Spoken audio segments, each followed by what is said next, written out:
Dunia UMKM sedang tidak baik-baik saja. Beberapa waktu yang lalu, saya dapat informasi ada sebuah resto yang lokasinya ada di tengah kota di jalan utama sedang mengalami penurunan omset hingga 50%. Dan kalau saya lihat, bisnis kuliner lainnya pun sedang mengalami kondisi yang sama.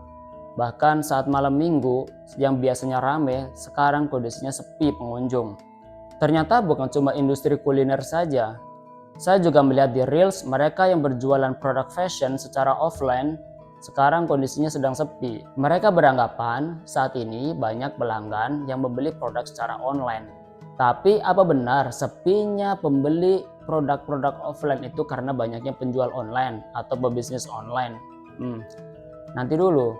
Soalnya ada brand fashion yang berjualan secara online di Instagram dengan follower 60k. Itu kondisinya sekarang sedang defisit. Dia mengakui bahwa saat ini penjualan sangat lesu. Walaupun sudah disupport dengan iklan berbayar, nyatanya kondisinya tetap tidak stabil, bahkan defisit. Dan teman-teman saya pun yang berjualan online mengalami kondisi yang sama. Mereka mengatakan kondisi sekarang sangat sepi sekali, berbeda dengan tahun lalu, bahkan saat COVID. Ada yang mengatakan bahwa kondisi sekarang diakibatkan oleh long COVID atau efek dari COVID yang berkepanjangan. Tapi menurut saya tidak begitu. Sebab pada saat COVID mungkin saja produk-produk yang dijual secara offline termasuk kuliner mengalami penurunan omset. Tapi bisnis online justru mengalami peningkatan profit saat itu. Nah, sekarang kondisinya berbeda, baik yang offline maupun yang online sama-sama sedang mengalami penurunan omset. Kira-kira apa penyebabnya? Kalau saya cermati, ini disebabkan oleh adanya penurunan daya beli masyarakat. Nah, penurunan daya beli masyarakat disebabkan oleh beberapa hal seperti menurunnya pendapatan atau meningkatnya pengeluaran untuk bahan pokok. Jika kita cermati, mungkin ada yang sebagian pendapatannya berkurang, ada juga yang pendapatannya tetap, misalkan gaji, tapi pengeluaran mereka untuk kebutuhan pokok meningkat. Nah, ini menarik karena kalau kita lihat, maka teman-teman yang berbisnis offline maupun online mengalami penurunan omset itu sejak BBM naik. Ketika harga bahan bakar minyak naik, otomatis akan meningkatkan harga bahan-bahan pokok.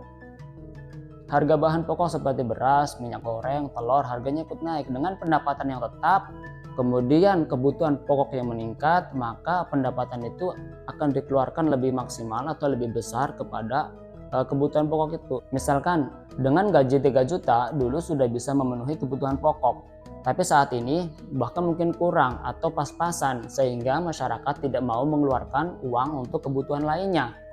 Nah, disinilah kemudian terjadi penurunan daya beli masyarakat untuk produk-produk lain. Terus bagaimana? Dalam Islam, bahan bakar minyak termasuk kategori produk kepemilikan umum yang harus dikelola oleh negara, kemudian hasilnya diberikan kepada masyarakat secara gratis. Rasulullah mengatakan ada 3 yang harus dikuasai atau dikelola oleh negara, kemudian hasilnya digratiskan kepada masyarakat atau umat.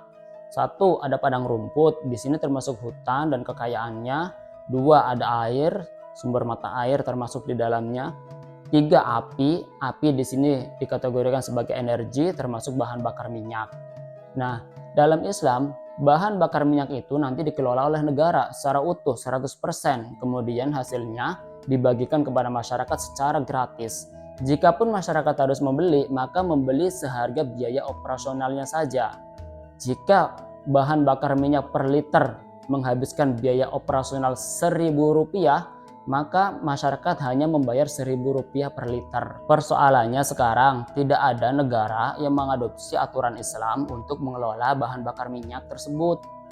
Sebaliknya, negara menggunakan sistem demokrasi. Di dalam demokrasi, maka menganut paham kapitalisme, di mana pemilik modal lebih berkuasa.